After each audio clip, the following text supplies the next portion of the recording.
Okay, so let us start then. On this auspicious occasion of Ganesh festival, we are initiating this academic session. The primary focus of this sessions is basically to train the DM residents in the subject and for dissemination of the subject knowledge. So we intend to make this a regular affair, and we are starting off with this with today's lecture by Dr. Jaideep Gokte, who is going to speak on the emerging paradigms in COVID-19 post-exposure prophylaxis. To chair this session, we have Professor Shantanu Tripathi.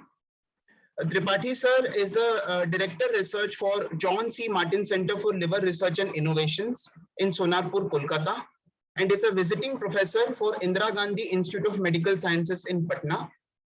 He is also a member of Standing National Committee on Medicines, Government of India, and the honorary advisor to the Government of West Bengal for COVID-19 vaccines and vaccination, and also a member of West Bengal State Committee for AEFI surveillance, and a member for core training panel under Pharmacovigilance Program of India, the Government of India. I request Professor Tripathi to kindly introduce the speaker, Dr. Gokte. Yeah, thank you, Dr. Bhaskar. And this evening, it's a great privilege to have amongst us Dr. Jaideep Gokte, and it's rather the first in the series of CMEs meant for the DM residents in the country. Thanks to Dr. Melvin, Dr. Bhaskar, Dr. Shambo, who took the initiative. It was long overdue, in fact. And it's a great step, rather, that our DM residents would get the advantage or get the privilege of being mentored and being trained by experts beyond their departments. I have always felt that, in fact, I have envied the pharmaceutical industry that they have actually, the industry have actually in their position a huge number of great teachers who otherwise would have really, the academic environment or academic institutions would have been rather very happy and very privileged to have them as teachers. Nonetheless, we keep on listening to these great teachers. I consider Dr. Jaideep Gokte is one of them. I have heard him quite a number of times, and each time I listen to him, I get so impressed. So Dr. Gokte, he had his graduation from Grant Medical College, Mumbai, then had his MD in pharmacology from KEM, and then since I think mid-90s, he has been in the industry and he has stuck to Cipla. He is in a very senior position in Cipla as the medical officer, but then he is actually responsible for a good number of new drug development with Cipla, and he is a great orator also, as I have seen him. It is always a great pleasure to listen to Dr. Gokte. So without standing any further between Dr. Gokte and our members of the audience, I would request Dr. Gokte to come up and share with us this new strategy in the management of COVID-19 with this monoclonal antibody cocktail, 2 monoclonal antibodies in one package that Cipla in this country has made it possible, made it available to the Indian patients. So Dr. Gokte would be sharing with us what is the current situation of post-exposure prophylaxis in COVID-19 with the MAB cocktail therapy. Over to Dr. Gokte. Thank you. First, thank you very much, Dr. Tripathi, for your kind words and kind introduction.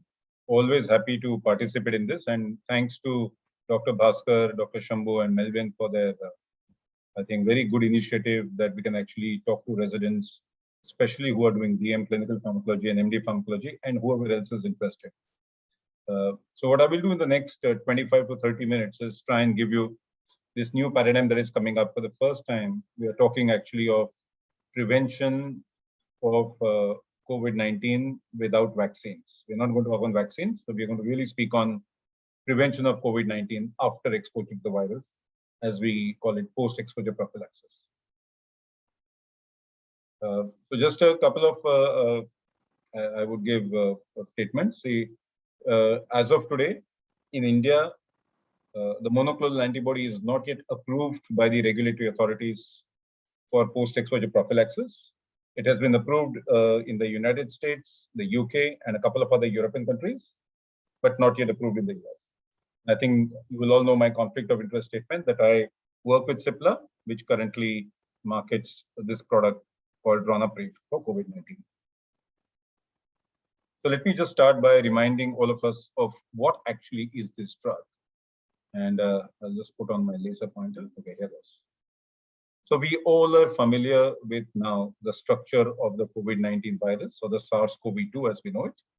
We do know that the spike protein is responsible for gaining entry into the healthy cells of the human body. And most of our antibodies, vaccines, etc., have targeted the spike protein. Several companies over the last 1 year have developed antibodies against the proteins, especially in the spike. And three companies have got approved products right now. Out of that, I'm going to be discussing one which was developed by Regeneron in the US, along with Roche, markets it globally, and Cipla has licensed the drug from Roche to sell it in India. So essentially, these two antibodies called as Casirivimab and Imdevimab are distinct, and they bind non-competitively to the COVID-19 virus cell surface on two different sites or two different epitopes of the spike protein, thereby preventing the virus from infecting healthy cells. And the reason for using a combination of two antibodies is to protect against the emergence of resistance, because we have seen cases of what we call immune escape with variants, and also immune escape against one of the other antibodies that is actually currently marketed in the US. So there is another combination of antibodies made by another company, wherein its use has now been restricted to less than half of the US, because in some states, the circulating strains have been found to be resistant to that particular antibodies. So currently in India, as per what the FDA had recommended, the combination antibody is authorized for restricted use in mild to moderate COVID-19 who are at high risk of getting severe disease. So what we probably mean by at high risk is that for a 25-year-old person who has no risk factors, there is probably no need to give this antibody, primarily because the risk of developing severe disease is extremely low. However, as you start looking at risk factors like age greater than 60, obesity, and I want to pause here for a moment and say obesity earlier was defined by, as a risk factor, was defined as body mass index more than 35. It has now been brought down to body mass index more than 25. And therefore, you will now see that the high risk definition actually has expanded since it began.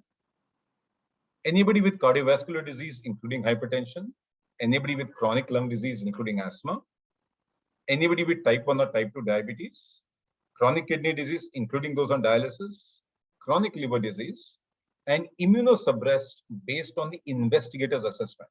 For example, patients who are on cancer treatment, bone marrow or organ transplant, immune deficiencies, HIV, especially if poorly controlled or there is evidence of AIDS, and then conditions like sickle cell anemia, thalassemia, and then prolonged use of immune weakening medications. This is the current list of risk factors that has been provided.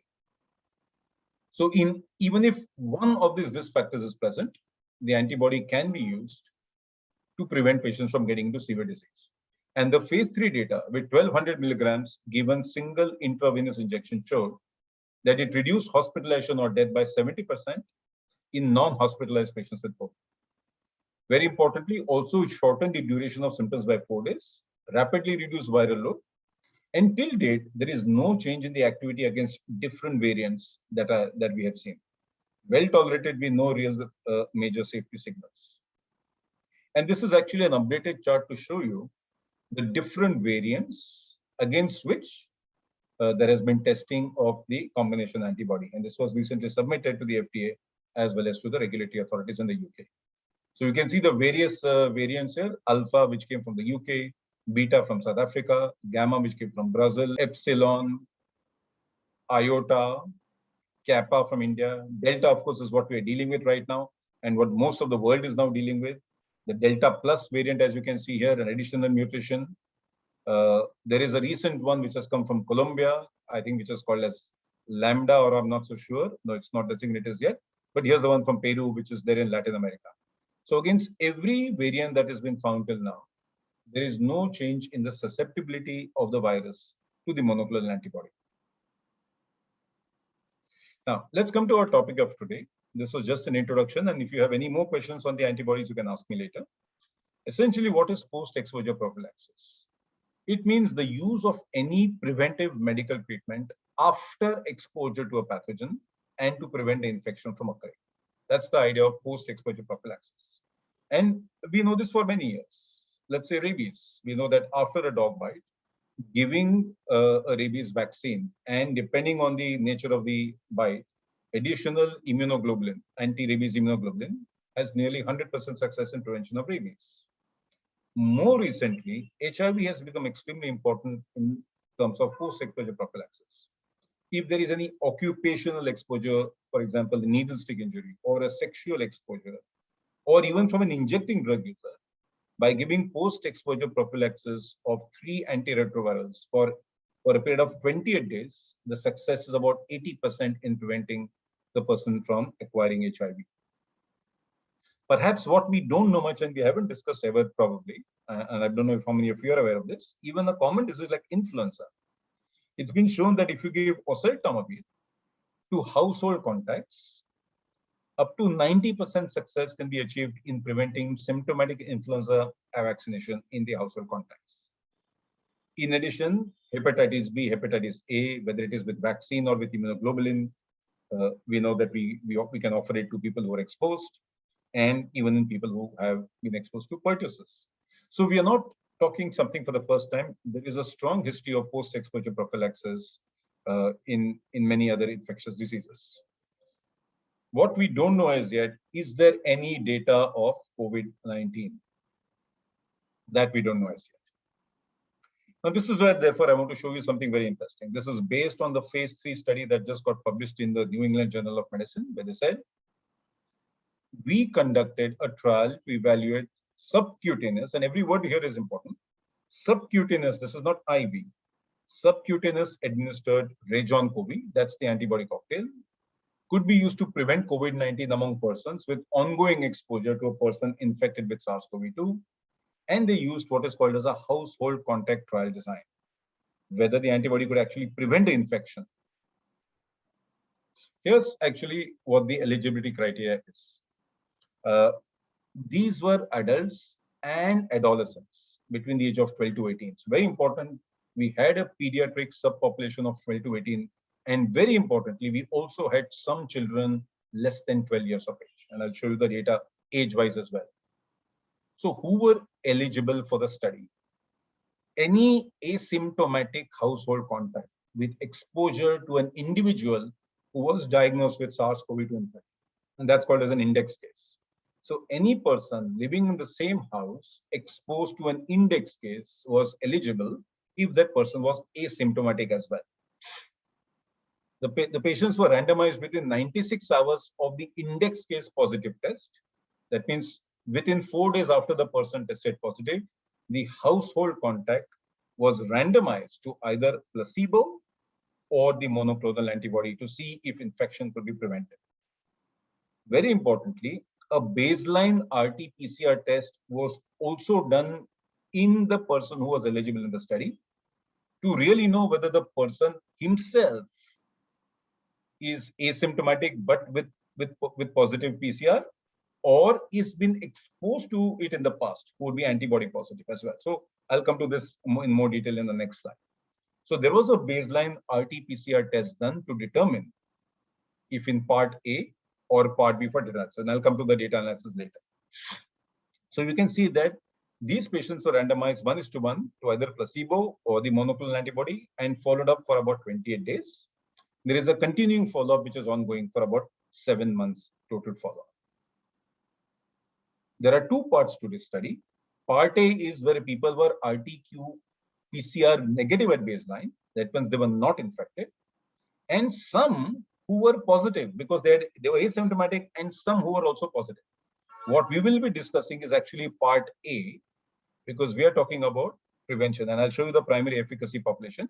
Part B has also been published, but we will not cover that because these are already infected people.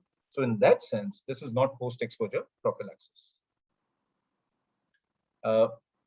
2,075 participants were confirmed RT-PCR negative at baseline. So this was the population who was randomized. Now, out of these 2,000, 1,500 was seronegative. It means they were negative for antibodies as well. While there were some who were positive for antibodies, which means they had had exposure to the virus in the past. The participants or who enrolled in the study were anticipated to live in the same house for 28 days, like any family member. Of course, excluded were prior COVID or active respiratory symptoms because we only took seronegative population at baseline. They were given 1,200 milligrams subcutaneously, 600 of casirivimab and 600 of imdevimab or placebo. And weekly nasopharyngeal swabs were taken for RT-PCR. Now, I'll just add one point here. You see there is a Q out here. The idea of Q is this was a quantitative PCR. That means it's not just RT-PCR positive or negative. We actually have data on viral loads. And why that is so, I'll show you in the subsequent slides. How did they calculate the sample size? Now, the primary efficacy analysis group was to be no evidence of previous of on infection. That means they were RT-qPCR negative and antibody negative. This is that 1,500 patients that were included. It was estimated that there would be an average of 3 participants in a single household. And very importantly, the attack rate or the transmission rate within the house would be 10%. And that's, if you take that as the 10% in the placebo group, it was hypothesized that we would look for a 50% relative risk reduction. Right? And based on this, 1,248 seronegative participants from 430 households included, and they would give roughly about 90% power to detect the difference. Roughly about 1,500 were included in the trial. So very important to remember that the attack or the transmission rate was estimated as 10%, and the reduction expected was at least 50%, and that's how a sample size of close to 1,250 people was reached. Here are the baseline characteristics of these people who were included. About 1,500 people data we have, 750 in each arm, 42 average age, 46% males. Look at the body mass index. The average BMI in the study was 28.7, right? So you can see. Now, here you will see in the table that any high risk factor was 31%, right? Or 30% only. If you revise the BMI to more than 25, actually 75% of the population had at least one risk factor for severe COVID-19. And you can see the rest of the risk factors: age, chronic kidney disease, diabetes, immunosuppressive disease, taking immunosuppressive therapy, or more than 55 years of age with cardiovascular disease, hypertension, or COPD. So this is how they had looked at the overall risk factors. And here's the primary efficacy endpoint, which was the proportion of people who developed symptomatic infection at the end of 28 days. So mark my words, symptomatic COVID infection at 28 days. And here you can see the Kaplan-Meier curves. About 7.8% of the patients of the participants in the placebo group developed symptomatic infection, only 1.5% in those who got Regin COVID actually developed it. So you can see that the relative risk reduction is about 81%. So remarkable reduction in the odds of getting symptomatic COVID-19 infection. And you can see week-wise, right? So when the index case tested positive, within 4 days, the participants were provided with this. And you can see within the first week, there was a rapid protective effect, 72% protection within the first week, which increased to 90%. So you can see the number of people who tested positive weekly, because you may recall we said they did nasopharyngeal RT-PCR swabs every week. So about 32 people tested positive in the first week in the placebo group versus 9 in the Regin COVID. And then once 1 week was gone, you can see practically nobody in the antibody group really tested positive. Let's look at results by age group. And you can see here, the main is actually 18 to 50. And you can see that the risk reduction is about 82%. 29 in the placebo group developed symptomatic disease versus 5. Similar results in the older age group, 26 versus 6. And interestingly, for the first time, we have some data in adolescents of 12 to 8. We have 4 here versus virtually 0 here. And as you would expect that in general, children would not really get more severe disease. But you see practically no one who got the antibody got any symptomatic infection after the monoclonal antibody. What they also did is they also looked at not just symptomatic, which was of course the primary endpoint, but also added asymptomatic, because many people had tested positive for RT-PCR, but did not have symptoms. Now, if you add both of them, symptomatic as well as asymptomatic, you can see 107 people in the placebo who tested positive versus about 36 in the antibody. So this gives an overall protection rate, if you add symptomatic and asymptomatic, to about 66%. Now, what's important is some of the other things, some of the secondary endpoints. In those who did get infection, right, among the placebo group and the antibody group, let's look at how symptomatic they were and what was the duration of symptoms. On the left, what I'm showing you here is the cumulative or the aggregate number of weeks of all the people put together who tested positive. So the total number of weeks was 187 weeks for all those who tested positive versus only 12.9 weeks versus those who got the antibody. But perhaps more easier to understand is the duration of symptoms per patient among patients. It was 3.2 weeks on an average in those who got placebo versus 1.2 weeks in those who got the antibody. So there was a 2-week reduction in the mean duration of symptoms in those who got the antibody. As I mentioned, quantitative viral load testing was done, and this is really important to understand what happened. Right? If we look at viral load, more than 10⁴ copies per ml, which is an indicator of high viral load and possibly an indicator of transmission, but I would not say that is an indicator, but possibly. So this is high viral load, more than 10⁴ copies per ml. You can see about 11.3% in the placebo group had high viral load, but only about 1.6% in those who got the monoclonal antibody. Equally important, how long was this high viral load among the participants? So if you look at, again, total number of weeks, 14 versus 136. Now this 136 weeks represents all these 85 people who tested positive, all their weeks put together total. But if you look at the mean duration of high viral load per infected participant, that's 1.3 weeks in the placebo group and about 0.4 weeks in the Regin COVID group. So just barely 3 or 4 days they had high viral load, while it was probably about a week higher in the placebo group. And this is the same thing which I'm showing you graphically. Here's the aggregate number of weeks that people had high viral load, and here is the mean duration of high viral load among all the infected participants. In addition, they also calculated the peak viral load according to the symptom status between the two groups. Look on the right side first. Placebo is symptomatic. Here's that mean viral load. Placebo symptomatic. You can see it's a little higher. So clearly, there is some correlation between symptoms and the quantity of viral load in the patient. And look at the peak viral load that was achieved in the antibody group. Here's the symptomatic group, and right on the left is the asymptomatic group. So clearly, there is a difference, perhaps not statistically because of the wide variation. You can see that there is overall appears to be a much lower amount of peak viral load that is reached in those who got the antibody versus those who got the placebo. This is, I thought, the most fascinating picture because in one slide, it tells you everything what happened in the trial. And this is a heat map. And let me take you through this heat map very carefully. So you can see here, this is the total number of people who got the infection versus in the antibody group versus the placebo group. The reds are those who had symptoms, and you can see the duration of the symptoms over 4 weeks, as you can see here. That is the red lines. The yellow lines are viral load more than 10⁴ copies per mil, and you can see also going across 4 weeks. And the rest, that is the gray, which you can't really see very clearly, is viral load less than 10⁴ log copies. So those are low viral loads.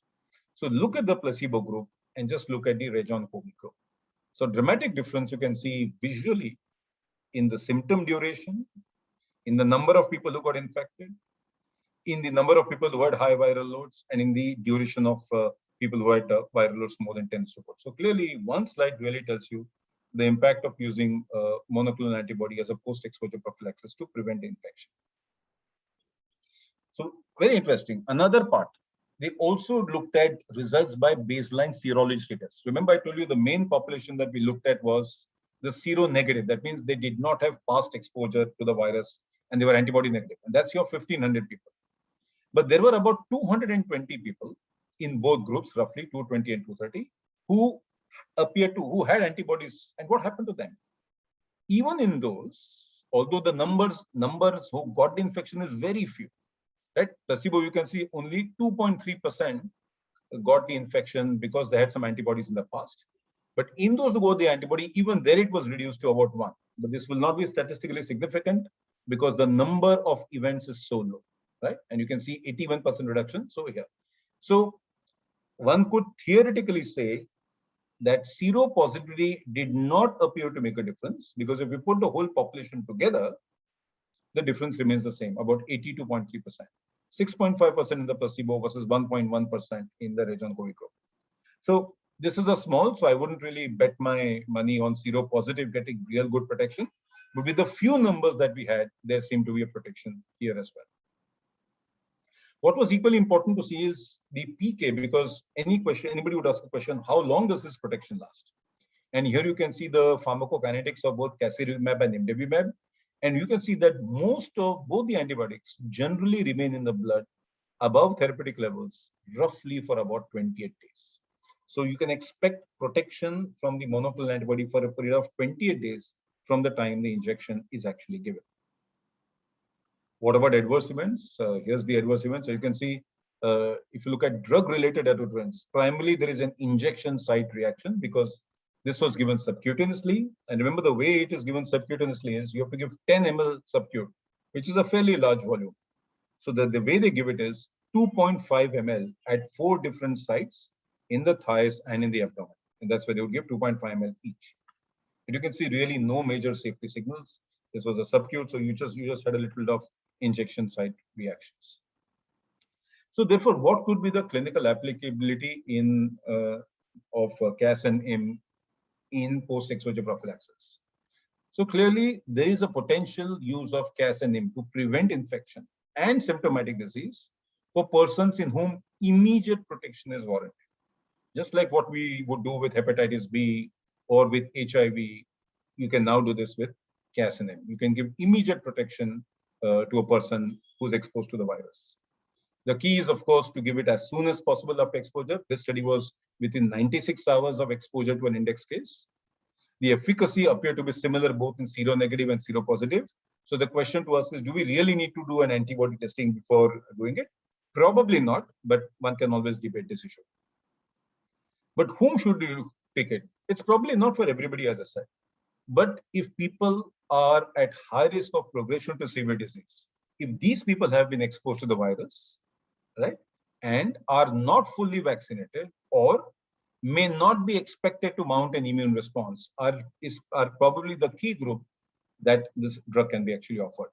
If a person has been fully vaccinated, we know that in most cases, the disease is going to be mild. So one could decide whether we really need to offer it.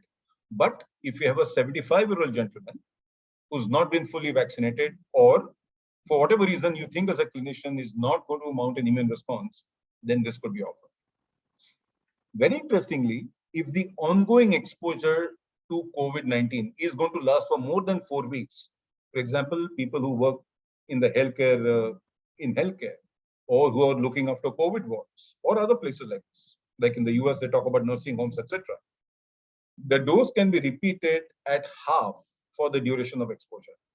And I can't show you data right now, but there is actually unpublished data as yet, where the antibodies have now been tested for 6 months and shown no safety issues and maintained their PK levels quite well. There is no dosage adjustment required in pregnant, lactating women or renal impairment. Safety data, as I mentioned, is now available for up to 24 weeks, not yet published. I have seen the data, but I'm sure Roche or Regeneron will sometime publish it soon. So what's the real approval that the UK and the US have given? Interestingly, UK seems to have given a fairly broad approval, indicated for the prophylaxis and treatment of acute COVID-19 infection. So treatment, we know, is also given approval for prophylaxis. The US has been a little more detailed. In individuals who are at high risk for progression to severe COVID-19, including hospitalization, and are 1, not fully vaccinated, or 2, who are not expected to mount an adequate immune response to complete SARS-CoV-2 vaccination. Immunocompromising conditions, including immunosuppressive medication, and they've been exposed to the virus, of course. Right? So CDC also talks about people who may have an ongoing exposure in some institutional settings like nursing homes. In the US, they talk about prisons, etc. So it's indicated in this group of patients. Now, is this the only one? Well, others are being tested as well. And some of you may recall hydroxychloroquine studies that were done in the past for post-exposure prophylaxis. I do know, for example, in Bombay, and I'm sure it must have been in states, all healthcare workers were offered hydroxychloroquine, kind of a pre-exposure prophylaxis when they were treating COVID. So there were a couple of studies which did suggest it may help, but this was the first randomized controlled trial published in June 2020, which gave hydroxychloroquine 800 mg, 600 mg 6 to 8 hours later, and then 600 mg for 4 weeks. And you can see there is no significant impact on of giving hydroxychloroquine in preventing infection after exposure to the virus. More recently, an oral antiviral called molnupiravir has just started enrolling patients in a double-blind randomized controlled trial, 1,300 patients, where the drug will be given for 5 days, again with the same endpoint, to prevent symptomatic COVID-19 infection, and the trial has just begun. The advantage of this is, of course, it's an oral drug, and we have to wait and see whether this will actually work. So I'm going to summarize and conclude that as per the current data and what is now approved by the US and the UK regulators, CAS and IM given within 96 hours of exposure provided about 81% reduction in symptomatic COVID. High viral load infection risk was reduced by 86%. The reduction for all infections, both symptomatic and asymptomatic, was reduced by 66%. Importantly, in those who did get infected, the duration of symptoms were reduced by 2 weeks. Duration and magnitude of detectable viral load was markedly lower. Importantly, emergency department visit or hospitalization was in 0 patients in the antibody group versus 4 in the placebo group. So even the events in the placebo group were small. Protective antibody levels are seen from day 1 and last till about day 28. So this is where I'm going to end. Thank you all very much for your patient hearing. And if you have any questions, any comments, any feedback to give, I'm happy to hear. Thank you.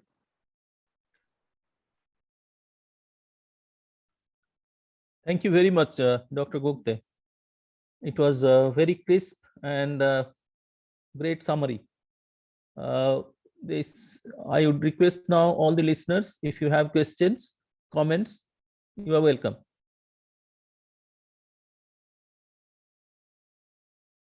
And please initially try to limit your questions to whatever has been discussed, and then we'll go, time permitting and interest permitting, going beyond that.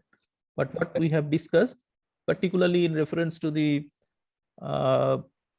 casirivimab and imdevimab combination, or rather co-packaged treatment for post-exposure prophylaxis, And what is the current situation? What are the challenges in India if we limit ourselves to I these see two areas? questions in the chat box, Dr. Tripathi. Yeah. One is, where was the trial conducted? So it was in 4 countries. It was in US, I think Moldova, and 2 other, I think Romania. Some 4 countries it was conducted, mainly in the US. And then the second question is here, what about ivermectin as PEP? I am not familiar with data on ivermectin as post-exposure prophylaxis. And we have seen a lot of hue and cry about ivermectin, the dosage, what are the blood levels it would achieve. We haven't really seen any good quality data on post-exposure prophylaxis with ivermectin. If anybody is familiar, I'm happy to listen to that. I can see here a question on how severe. So these were mild allergic reactions, really no major, because you just have to are giving the drug once. So no major reactions occurred, mild reactions. But I have to say, in the intravenous studies done on phase 3, there was one case where patient needed to be provided treatment for severe allergy.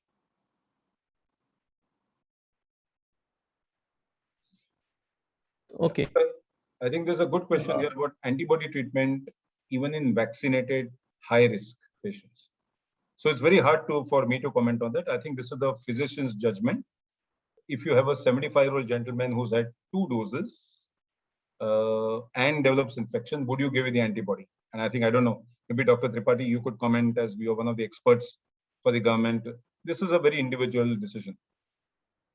No, as far as I know that even if somebody's, I was also going to ask in the particular the study that you were referring to, whether they have also mentioned anything about the vaccination status when they were the eligibility criteria, whether somebody who has completed the vaccination, 2 doses of the two dose vaccines, whether they excluded them or they included them in the study, number one.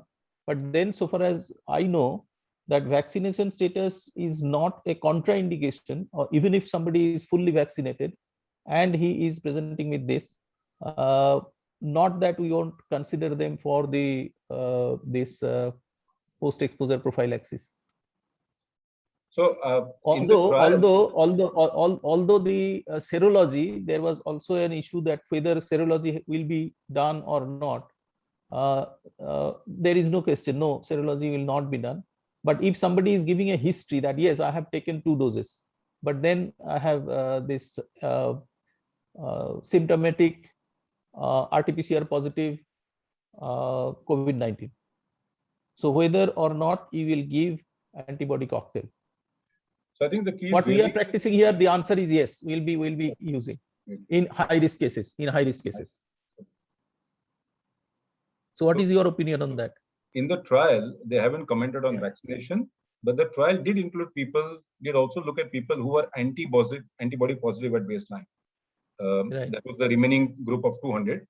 Now, obviously, those who developed symptoms of COVID-19 in people who had antibody in the past, only 4 people in the placebo group developed. So the event rate was small, and it was 1 in the antibody group.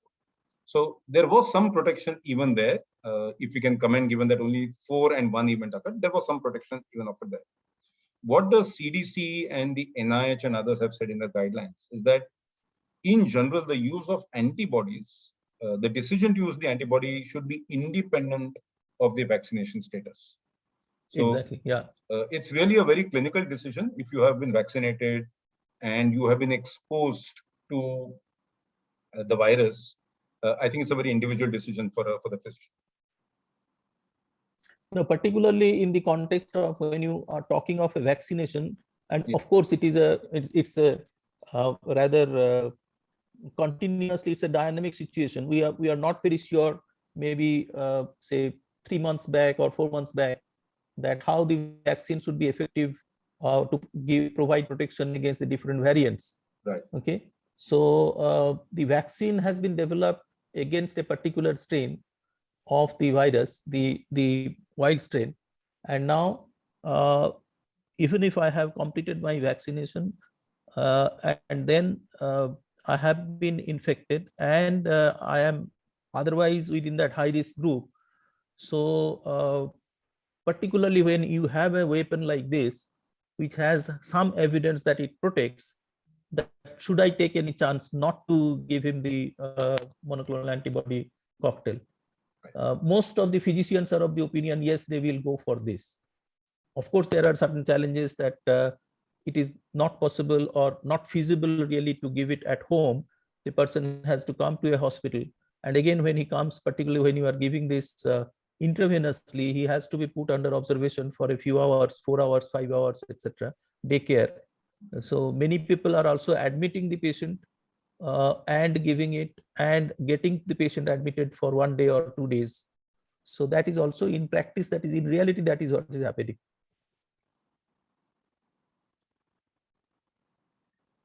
The other thing is in the study that you have mentioned, I think there the route of administration was subcutaneous, what you said. Right. Yeah, yeah. So there is actually a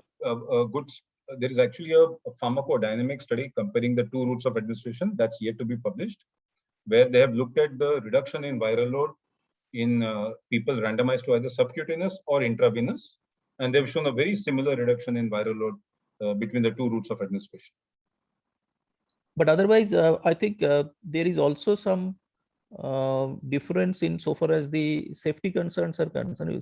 Say in intravenous, the injection site reactions, the probability or the risk of injection site reaction is probably more than the subcutaneous. That is what I guess. So let me, of course, I have not seen the publication of the two of that studies where they have compared the two routes, but in general and in an IV where the antibody is, and you can give it over 20 to 30 minutes. It's not a very slow infusion.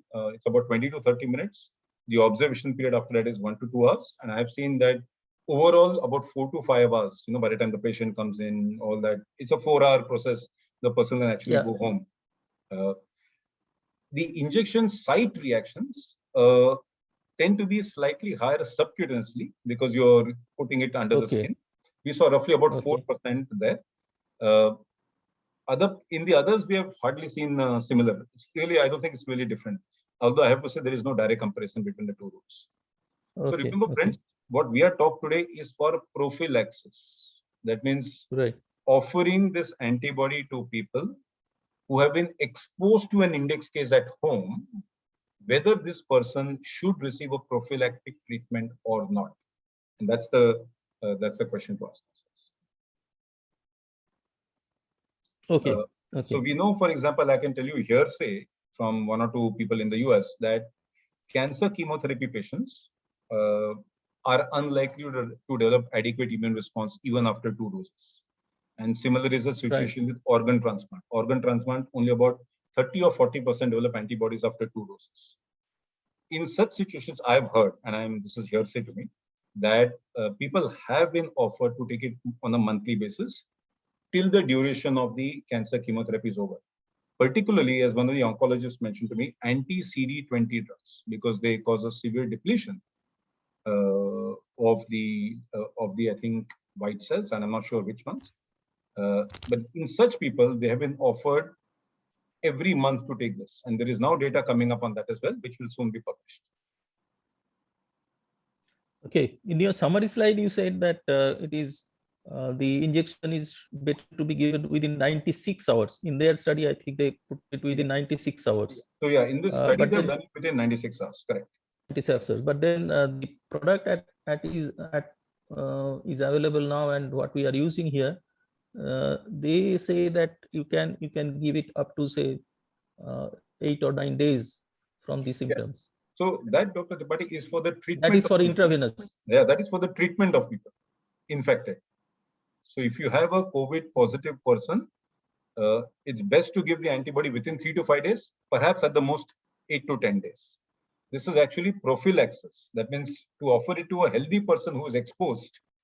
In that, it is within 96 hours of exposure this was given. So if at home, let's say the husband in the house tests positive, and if the wife is healthy as yet, does not have any infection, she can be offered the antibody within 96 hours of exposure to the husband. And the risk of symptomatic infection in such people is reduced by about 80% if you go exactly as per the population in the study. Okay. Yeah. So it's a little So- complex, I know, differentiated from treatment. And this is now we are talking about healthy people being offered this as a prophylaxis. So assuming a doctor is exposed to a COVID positive patients in the emergency room and perhaps has not taken protection or whatever, I mean, that would not be possible today, but has been exposed or is getting repeatedly exposed. Should he be offered, or he has got exposed somewhere else at home? Should he be offered? So it's all about offering it for healthy people. let me get it clarified further. When you are saying treatment, are you really mentioning referring to the post-exposure prophylaxis Yes. or actual the- treatment? No, So all the basically, it data is that I showed post-exposure. you, post-exposure prophylaxis. Yeah, the basic difference is at the time point when you are administering it, whether he is RT-PCR positive or RT-PCR negative. Right. If he is RT-PCR negative, but there is a history of exposure, then Correct. it will be pre-exposure prophylaxis. That's what the No. study that they have done. Sorry. So I'll repeat, doctor. Yeah. The moment you are exposed to the virus and you take the treatment Yes. after that, it is post-exposure prophylaxis. No, Pre-exposure but then prophylaxis. if it is RT-PCR negative, then Yes, but the person was exposed to an index case who is positive. okay. So the So index then it case is has to be post-exposure. positive. Right. And you are exposed. Now, Then it call it post-exposure prophylaxis. prophylaxis. Yeah, that's now pre-exposure is even before you history are of exposed to exposure. a positive case. Yes, like in HIV, healthy people are now taking it who are not even exposed to HIV. So pre-exposure is like the vaccine. Post-exposure is after getting exposed to a COVID positive person to prevent infection, like rabies. After dog bite, what we do? That's all post-exposure prophylaxis. Yeah, the study right now you referred to is, or you described, is actually pre-exposure. A post-exposure prophylaxis. Index, yeah. The healthy person who is exposed, but there you are giving the treatment in order to avoid the infection. Avoid to getting symptoms and the infection. Symptoms. Person was exposed, right, to another person who's COVID positive, and within 96 hours the antibody was given. Okay. So all right. all the Now, students, given I would the all of you to read the paper. It's very fascinating. yeah. Just the study design and how beautifully it is explained in that paper. Now, given the current situation, what is the prospect of getting this otherwise, if not approved, but otherwise be available for this post-exposure prophylaxis here? So if there is a need, obviously off-label it can be used, but that's of course the decision of the practicing clinician to use it. Guidelines have, NIH has already updated its guidelines where they have recommended this for post-exposure prophylaxis in those group of patients, that people who are exposed to the virus and those who have been partially vaccinated, or in those we don't expect there will be an adequate immune response. That means those people who are immune compromised, taking cancer treatments or others. That's where this has been, it can be used. NIH has recommended. I think in India, this will be filed shortly. Roche is going to file for approval shortly, and we will have to wait and see what the regulators in India say. I think there are a couple of questions here about could vaccination have acted as a confounding factor? So it's a good question, but do remember that there was another group where people were antibody positive. Now, if you are already antibody positive, then your chances of getting the infection are much lower than if you were antibody negative. So therefore, you'll see the event rate in the 220 patients in both groups who were antibody positive was 4 in the placebo group and 1 in the antibody group. So it did supplement it, but it will be not an easy decision if somebody is already vaccinated fully and is about 45 years old, whether you really have to give this as a prophylaxis. May not be routinely indicated. Right? So there is this data that is come even in person who are antibody positive. Now, is there a higher risk of hypersensitivity or a cytokine storm? So these people who developed COVID, in spite of getting the antibody, you saw none of them were hospitalized. So really, nobody developed any severe disease in spite of getting the infection. So this has not been reported. So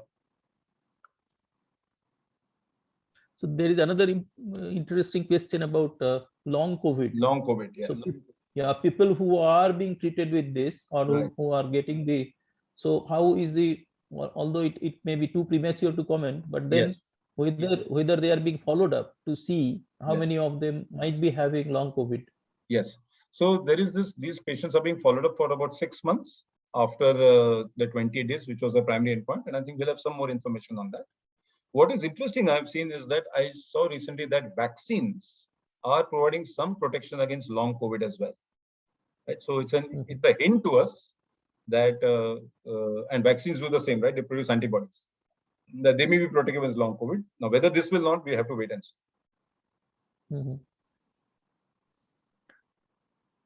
Okay. So coming back to a very elementary thing regarding the approval status, we must emphasize here that truly speaking, in India, it is not yet approved. Right. And it is under emergency use authorization. So what is the prospect of its approval? What do you think in India? Is it given the fact that it has been approved in US or in Europe? So usually the subject expert committee and the regulators go by the US FDA. If any stringent regulatory authority has approved it, usually the regulators would tend to approve it. And as you can see, there's solid data of 1,500 patients on prevention. There's also some data which I haven't shown you, which is not yet published, where this antibody has even gone on for 6 months, every month. So I think from a safety point of view, there is very good data on the antibody now. I can tell you the experience in India now, and I'm sure Dr. Tripathi, you would probably also know, I believe is now close to 20,000 patients have been administered the antibody. So I think from a safety point of view, we have very good data. I also see a question from Dr. Trupti on interactions with steroids.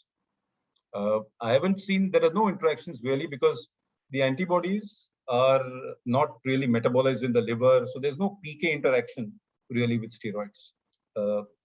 No, I think what she might have meant is somebody who is on, somebody who is on steroid, whether the monoclonal antibody will also be having the same optimal effect, or there might be chances of less effect.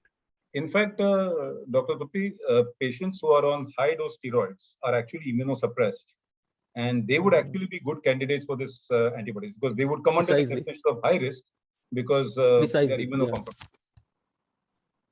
So they are more the candidate rather for they this are more therapy. A candidate for, if they are at high risk of getting, they are at high risk of getting COVID, they would be definitely candidates.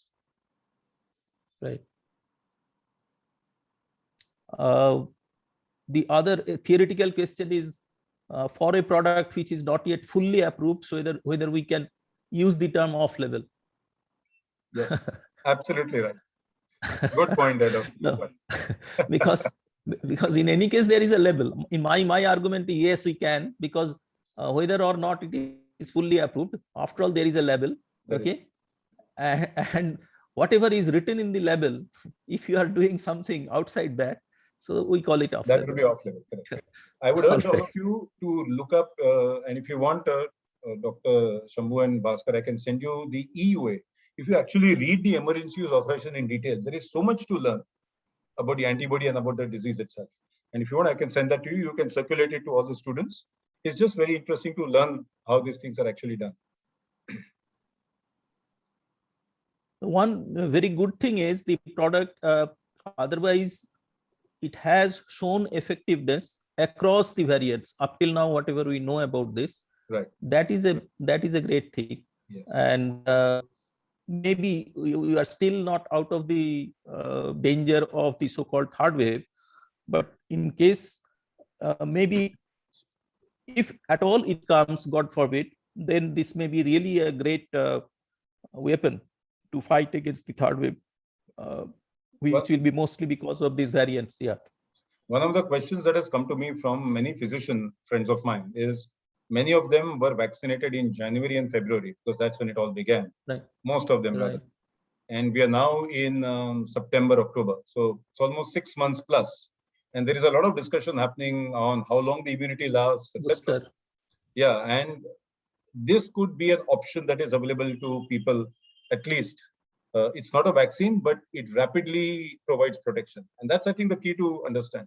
that this is a compound which provides rapid protection against the virus. Right. So if we are not fortunate to get a booster dose, third dose quickly, very soon, at Right. least we have something. Yes, that we in have case something of in our any, bag. we can, yeah, that's great. So if there are any other question or comments.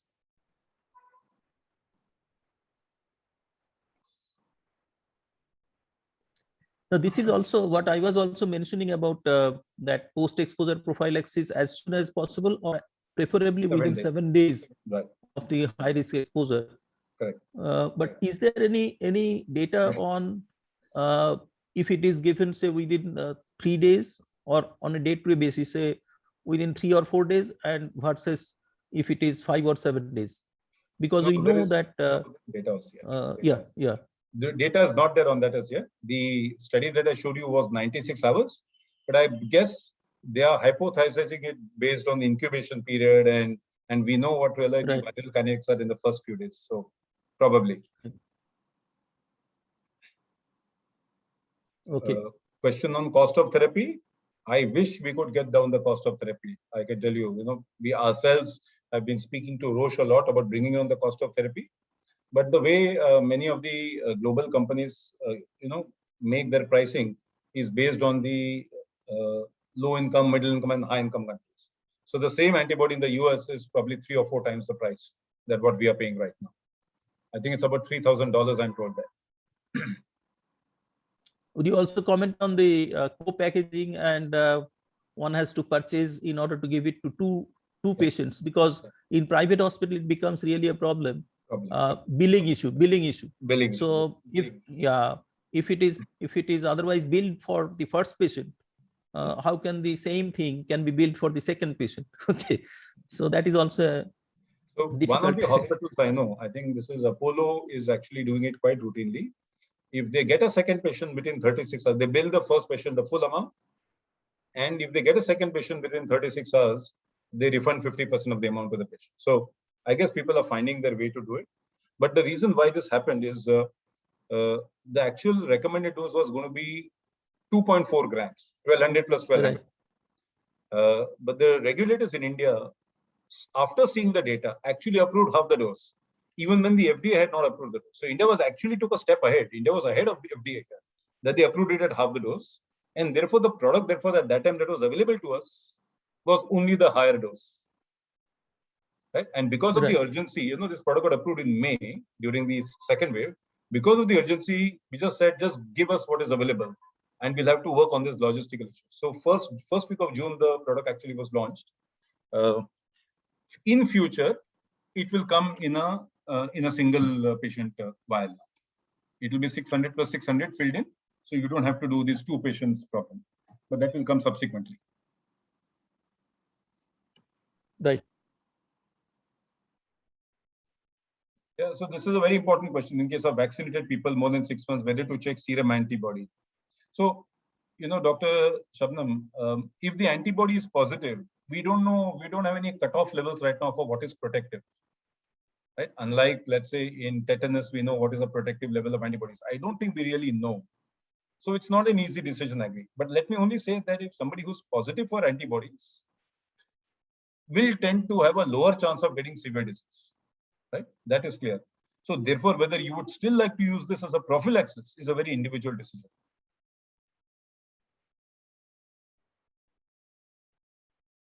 Right. So, any other questions? Okay. So I think we have done justice to the topic, and thank you, Dr. Bogte.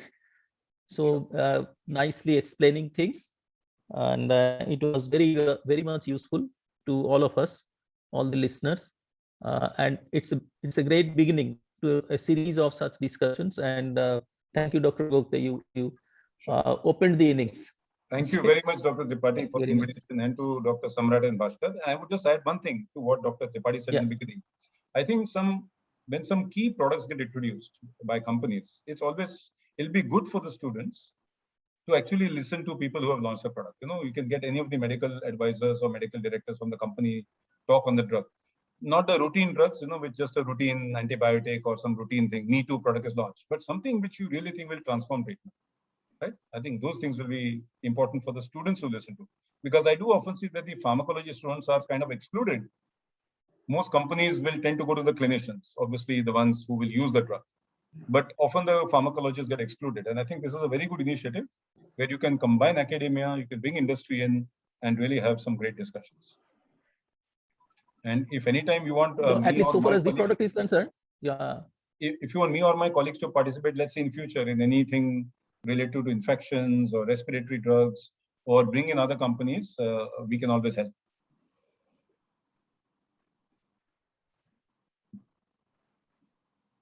At least so far as this product is concerned, at least in West Bengal, the government came to the pharmacologists, clinical pharmacologists, sought their opinion, because there was a lot of confusion with this product. And then with our suggestion and with our advice, government took a decision of giving it free of cost. Free of cost means without any out-of-pocket expense on the part of patients who are coming to government hospitals to do this. And then we advise that while in any case government has got this product, okay, so why not at the same time try to access some data on its effectiveness and on its tolerability. So that's how now it is going on. There are in fact 5 hospitals that are engaged in using this product as per the level and collecting data, and the data is being now processed. Okay, so Right. hopefully in another couple of months we'll be able to have a good data set for this product. Yes. From West Bengal. Excellent. Thank you. Thank you all very much, and Thank you. have a good evening. Bye-bye. Thank you, one and all. On behalf of everyone, I would like to thank Dr. Jaideep Bogde for such an excellent lecture. I know Sunday evening is the most inconvenient time for any sort of activity, but yeah, thank you once again. And I also would like to thank Dr. Tripathi for an excellent moderation of the session and for its valuable inputs. Thank you. Thank you very much. Thank you. Bye-bye. Bye-bye, Dr. Bhaskar. Thank you. Thank you, Dr. Jaideep.